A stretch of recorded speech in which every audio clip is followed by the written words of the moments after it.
Érica estava andando no shopping e se deparou com a cena de uma criança se jogando no chão e gritando: "Eu quero! Eu quero!"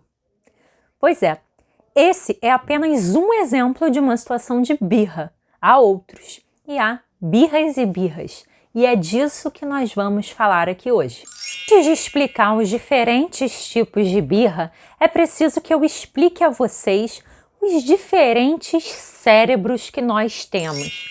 Bom, não é que nós tenhamos mais de um cérebro, mas para efeito didático, eu vou fazer essa diferenciação aqui para vocês, entre o cérebro de cima e o cérebro de baixo. Aliás, eu não. Essa diferenciação didática é feita neste livro aqui.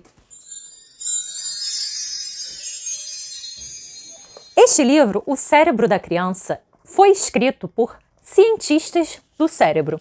Quando nós nascemos, essa parte de baixo do nosso cérebro, o nosso cérebro de baixo, já nasce bem desenvolvido. Entretanto, a parte de cima, que seria o que esses cientistas chamam de o cérebro de cima, nasce bem pouco desenvolvido, desenvolvendo totalmente apenas após os 20 e poucos anos. E é por isso que alguns dizem que a adolescência iria até os 24, 25 anos. O cérebro de baixo nos faz processar e responder às emoções rapidamente, como as emoções da raiva e do medo. Já o cérebro de cima, ele é responsável pela ponderação, pela tomada de decisões, pela autoconsciência, pela empatia e também pela moralidade. Enquanto a parte de baixo do cérebro serve como um cão de guarda, latindo sempre que a gente se sente ameaçado, fazendo com que a gente haja antes de pensar, o cérebro de cima nos faz pensar antes de agir. Ora, e onde começa a discussão sobre os tipos de birra? Temos dois tipos de birra, a birra do andar de baixo e a birra do andar de cima. Bom, a birra do andar de baixo é aquela birra que não é proposital. A birra do andar de cima é propositalmente causada pela criança. Ela decide fazer a birra para conseguir algo, o que é facilmente perceptível no momento em que a criança consegue o que ela queria, porque ela para de fazer a birra. Ou também quando a criança escuta que pode perder algum privilégio e para, repentinamente, a sua birra. Ou seja, é como se a birra fosse uma moeda de troca. A birra do andar de baixo é diferente. Trata-se de um descontrole emocional que não é causado de forma proposital pela criança. É apenas reflexo da sua imaturidade quanto à regulação emocional. Birra do tipo do andar de cima. Estamos andando no shopping e aquela criança se joga no chão e grita: "Quero, quero, eu quero esse brinquedo, eu quero, eu quero".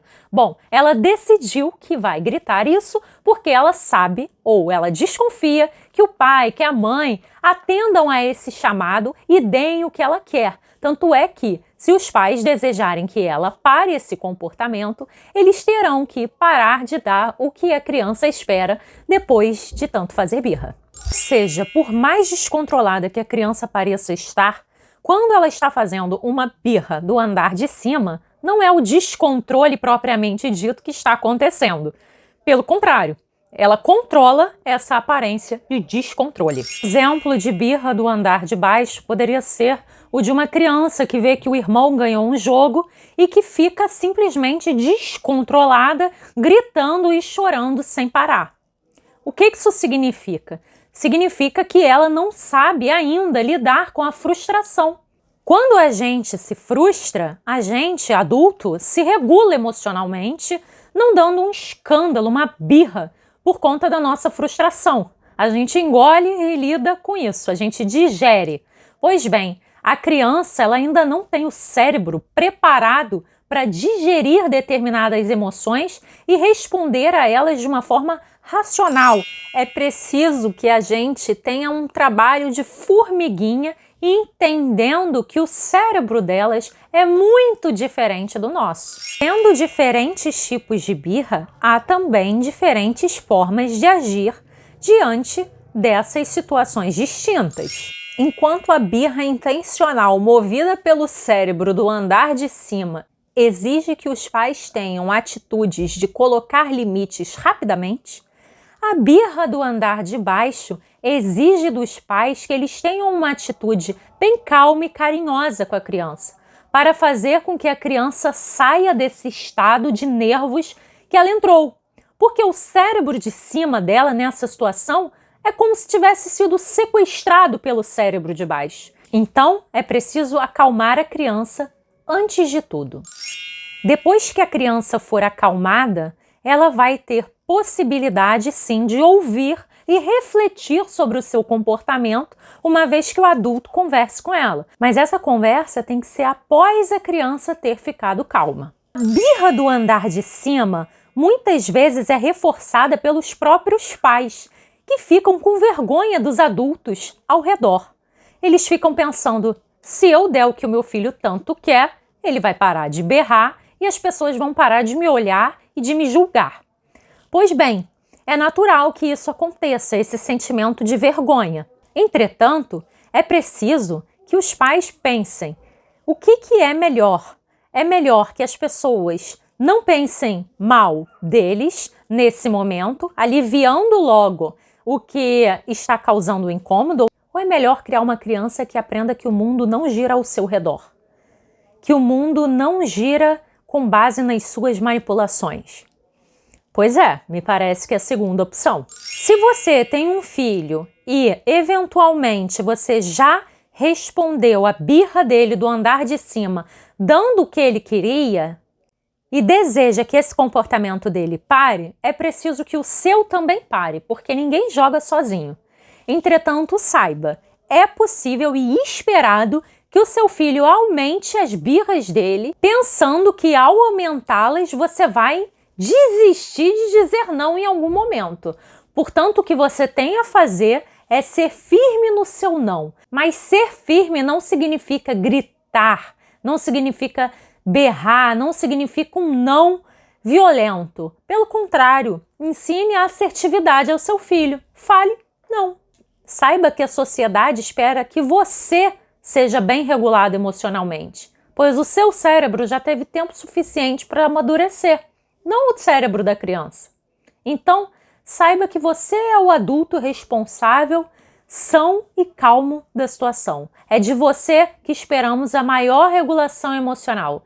Portanto, não há motivos para sentir vergonha caso seu filho se jogue no chão e comece a gritar. Ele é apenas uma criança querendo alguma coisa. Ora, ele não é mau, ele é inteligente. Se você já respondeu ao que ele queria com esse tipo de comportamento dele, é normal que ele faça isso de novo, esperando a mesma resposta, não é?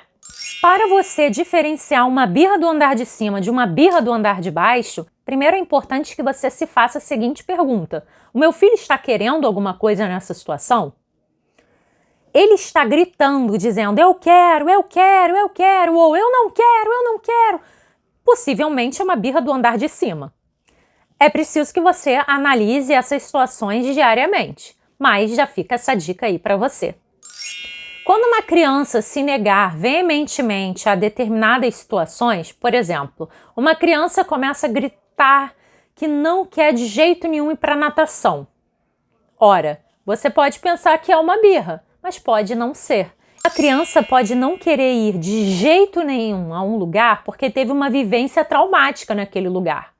E ela também pode não querer ir porque ela quer ficar mais tempo jogando videogame. É preciso então que você observe o seu filho, converse francamente com ele, mostre para ele que ele pode falar para você a verdade, que não importa o que ele fale, que você vai fazer de tudo para entender e acolher. E aí sim, você terá mais possibilidades de saber qual tipo de comportamento do seu filho está diante dos seus olhos. Uma birra do andar de baixo, uma birra do andar de cima ou um sofrimento muito grande. Uma metáfora interessante deste livro para a birra do andar de baixo seria a do adulto que funcionaria como uma espécie de salva-vidas da criança, salva-vidas da parte de baixo do cérebro da criança. O que um salva-vidas faz? Primeiro ele vai lá e salva, abraça aquela pessoa e traz ela para um lugar seguro, calmo. Depois, pode ser que ele diga, olha, nesse lugar aqui, o certo não é nadar quando as ondas estiverem desse tamanho. Então, o que um adulto faria seria primeiro acalmar a criança para depois dizer as regras da situação para ela. Se você gostou do vídeo, curte, comenta, compartilha, se inscreve aqui no meu canal, ativa no sininho e é isso. Eu vou colocar cada vez mais conteúdos direcionados à orientação para pais. Portanto, se você gosta desse tipo de conteúdo, fique de olho.